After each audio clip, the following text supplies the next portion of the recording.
c'est quand même assez marrant quand on rentre dans un phare, c'est que c'est à moitié maison, à moitié bateau, et c'est ça qui a un côté un peu paradoxal, quoi. On arrive dans le hall d'entrée d'un phare, bon, qu'il soit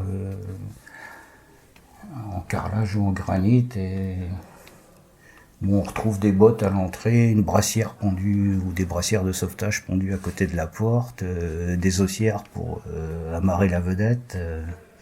Et puis vous gravissez des escaliers, vous arrivez à l'étage suivant, il y a des boiseries, des panneaux de bois, des vernis. Et donc c'est ce côté moitié bateau, moitié maison. Le quart, pour nous, allait de l'allumage le soir. Donc le soir, ça peut être en hiver, 17h30, il fait nuit de bonne heure. Souvent jusqu'à 2h du matin. Et le deuxième quart, le collègue le prenait de 2h du matin jusqu'à midi le lendemain. Donc, bon, des quarts qui pouvaient durer 9-10 heures de temps, c'était assez long, quoi. Et alors, donc, une fois le feu allumé, les deux gardiens étaient présents à l'allumage du feu le soir. Allumer un feu à pétrole, bon, il y avait le temps de préchauffage du brûleur à l'alcool, un brûleur qu'il fallait porter à 1400 degrés pour pouvoir l'allumer. Donc ça demandait une demi-heure, ça. Et une fois que le feu était allumé, bon, en général, les deux gardiens redescendaient rapidement dîner à la cuisine et on remontait dans la salle de veille où il y avait une petite télévision en noir et blanc sur batterie, là. On regardait un peu la télévision et celui qui n'était pas de premier quart allait se coucher afin de pouvoir se lever à 2h du matin. Donc le premier quart était assuré je sais pas, de l'allumage jusqu'à 2h du matin. Et donc c'est là, dans ce lieu de vie, une espèce de petit cocon où on se retrouvait la nuit, bon, plus ou moins bien chauffé, avec des courants d'air haut et haut, il n'y avait pas de chauffage, c'est vrai qu'il faisait pas chaud la nuit là-dedans sur le carrelage et dans les murs de granit, mais bon, c'était là qu'on s'installait, avec la radio, un transistor, bon, je vous dis, un peu plus tard la télévision, c'est vrai que ça a été long à venir aussi, ça.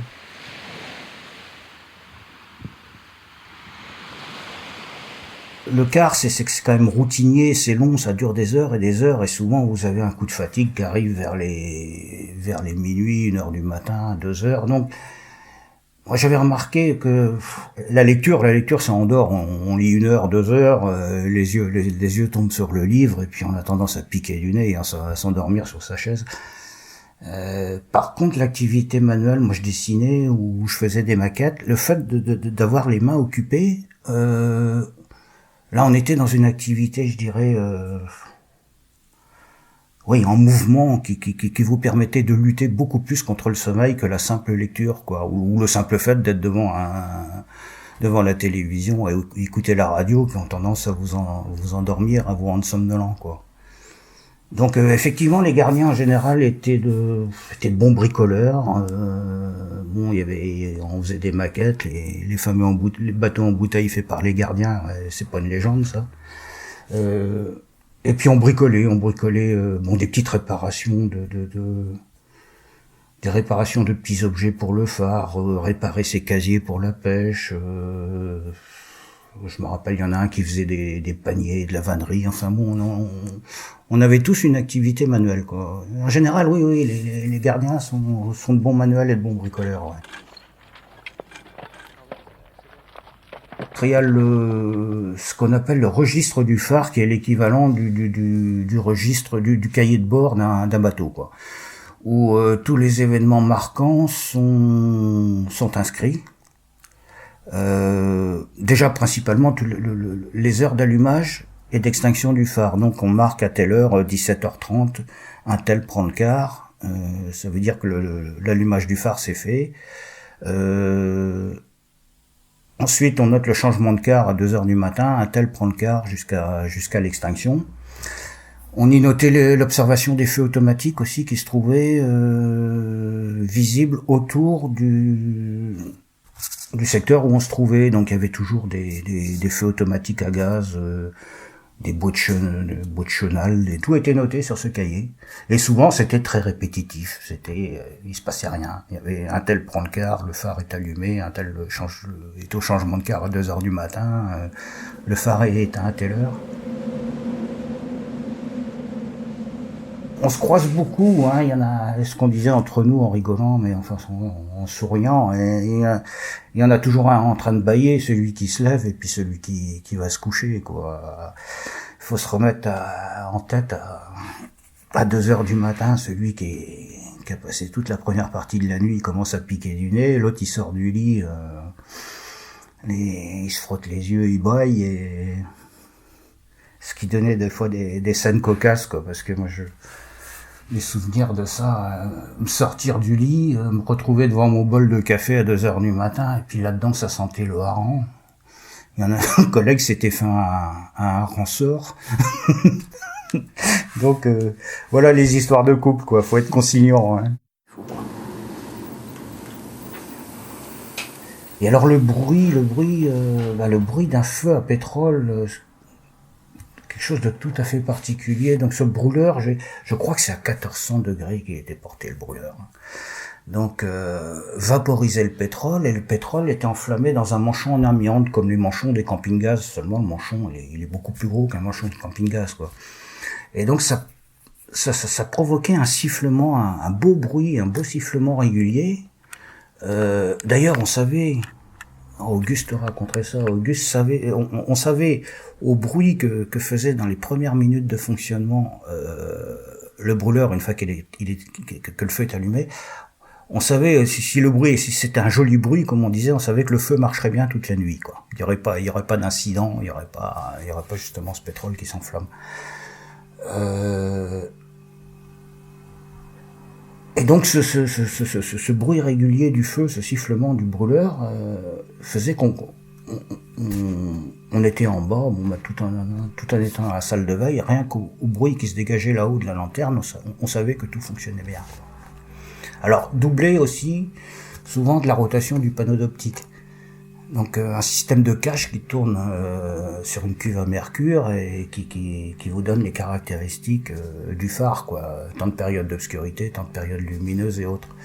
Donc ce bruit de rotation, de machines de rotation et de panneaux d'optique qui tournaient aussi, c'était un joli bruit régulier, un peu comme un cœur qui bat régulièrement, quoi. Et ça avait quelque chose de rassurant. C'est deux bruits de machines qui fonctionnaient bien. Ce bruit de cœur qui battait là presque, et ce sifflement du brûleur, un peu comme une belle respiration.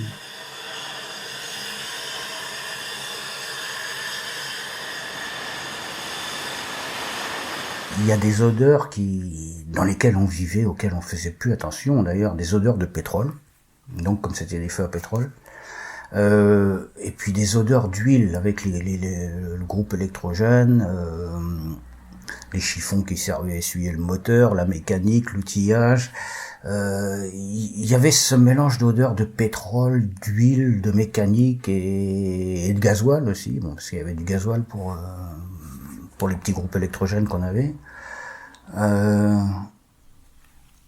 Donc c'est vrai que c'était en plus doublé souvent de l'odeur d'humidité qui remontait des murs. Quelque chose de très particulier, cette odeur d'atelier mécanique, un peu de pétrole et d'humidité suintant des murs, parce que bon, forcément, le granit qui prend l'humidité, l'univers dans le coin de sel que ça ramasse de partout, quoi.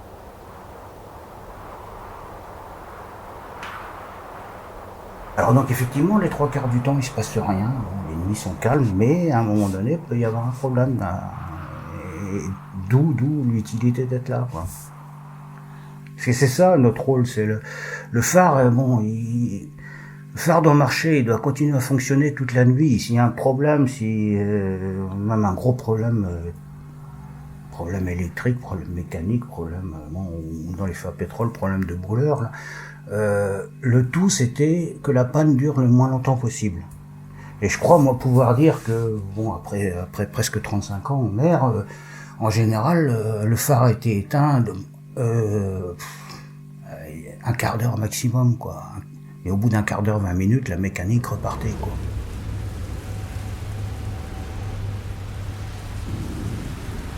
Cette salle de veille des Hauts, c'est vrai que ça me rappelle sans doute la première vraie tempête que j'ai connue dans le métier. J'étais tout jeune, je venais de commencer à 21 ans et c'était en janvier 74. Ouais. Donc il faisait tellement mauvais, je me souviens, le gardien chef Pierrot, hein, un type très gentil. Là. Ouais, Pierrot m'avait dit, bon, il fait mauvais, tu feras le quart dans la lanterne face à l'optique pour surveiller le brûleur, le feu à pétrole, parce que fallait surtout éviter que le pétrole s'enflamme et que le manchon en amiante tombe. Donc il fallait faire la surveillance dans la lanterne. Alors je me souviens, ouais, c'était impressionnant parce que ce phare, bon, c'est on dit un phare bouge. J'aime pas l'expression un phare bouge, un phare vibre. Un phare connaît des oscillations. Il est construit pour ça d'ailleurs. Une grande tour comme les Hauts, effectivement, moi j'avais jamais connu ça. On sentait l'ensemble du bâtiment qui encaissait les vibrations à chaque déferlante. On les sentait remonter jusqu'en haut de la tour et évidemment, bon, j'étais tout jeune, là, j'étais pas rassuré, je chantais ces coups de boutoir qui tapaient en bas, c'était une grosse tempête de nord-ouest en Manche, quoi.